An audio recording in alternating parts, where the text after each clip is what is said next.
On November 12, 2001, American Airlines Flight 587 with 260 passengers crashes and hits the ground. This plane had taken off from John F. Kennedy Airport in New York, and because this incident happened just a month after September 11, 2001, everyone thought another attack had occurred, even the US government. This plane not only killed its 260 passengers, but also crashed into a residential area, Ebersweiss, in the suburbs of New York, killing 5 more people there. The place where the plane crashed was called Queens, New York, which was just a few kilometers away from the September 11th attack site. This plane, which had completely disintegrated, left no survivors. That's why there were rumors that this was also an attack. Experts began investigating this disaster and discovered that it was not an attack but an accident. How did they determine it was an accident? Through the plane's black box.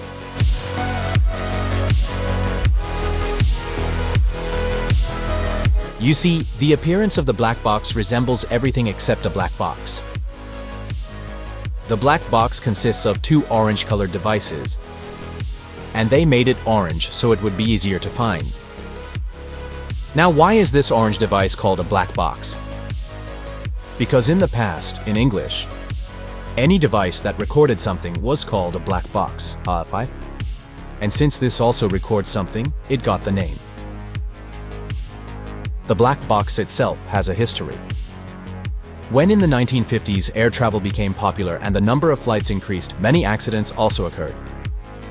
The British came up with an idea regarding this, which the aircraft manufacturing industry of that time liked. They suggested installing a device in these airplanes that would record everything, and it should be designed in a way that it doesn't burn, break, or get crushed, so that if an airplane encounters an accident, we can retrieve this box and see the last moments of the flight to understand what happens.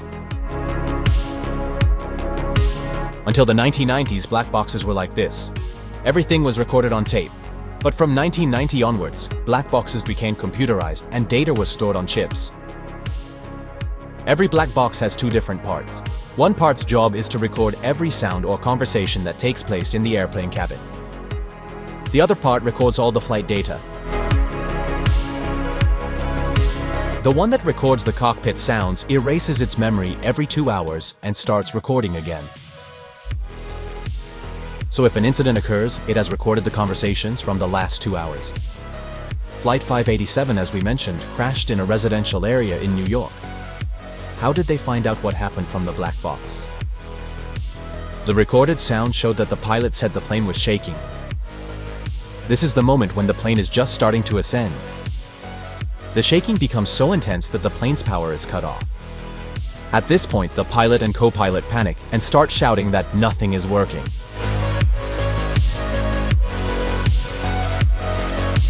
This was the information they got from the part that recorded the sound, and they couldn't figure out anything more than that. That means they don't understand why the plane had an accident. That's why the second part of the black box, which records flight data, needs to be examined. The flight data shows that the main culprit in the crash of this plane was the co-pilot. Why?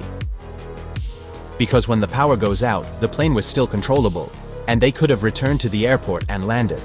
But the co-pilot panics, starts moving the tail, and the movements he makes cause the tail to break. When the tail breaks, the plane is no longer controllable. It goes into a free fall towards the ground.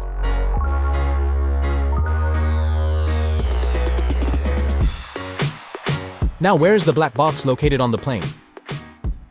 They tried to find the safest place in a plane that could remain intact in an accident and placed the black box there, which is at the back of the plane.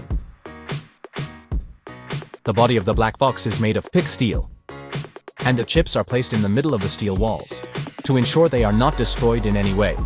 Of course, sometimes it does get destroyed, especially when planes experience severe fires. However, it has to get extremely hot for the black box to be destroyed. Usually it can survive even fires.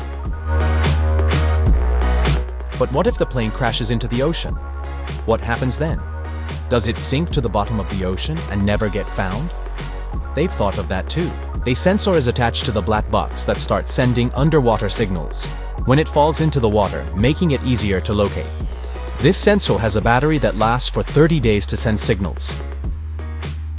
Neither in the sea nor on the land in that area did they find any trace of this plane and its passengers. They scanned the entire area for a whole month to see where this plane was. They searched the seas for signals from the black box. But no matter how much they searched, they found nothing, and they only had 30 days to retrieve the black box from the sea. No one knows why this plane disappeared, why its black box didn't emit signals, and otherwise. After the incident of Malaysia Flight 370, many around the world questioned why a black box should even be on the plane. With today's technology, we can record everything from the plane live on the ground, and if an incident occurs, we can understand exactly what happened. But this requires legislation, and the law has not yet been passed.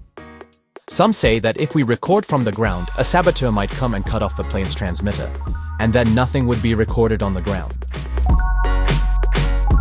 They say at least the black box is such that it cannot be tampered with in any way, and is placed in a very protected location. One strange thing about these black boxes is that no one can read them except the aircraft manufacturers, meaning the countries that built the plane. All its information comes with special codes, and only they know how to access the internal data.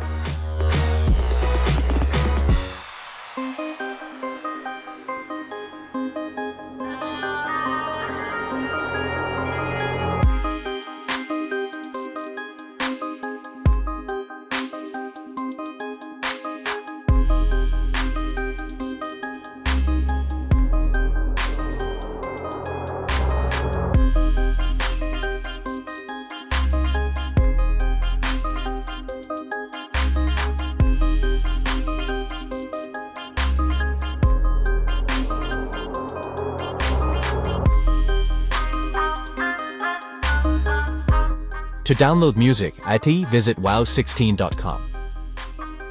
You can download all the music there and travel to the best places in the world with it. See various attractions. Watch different animals.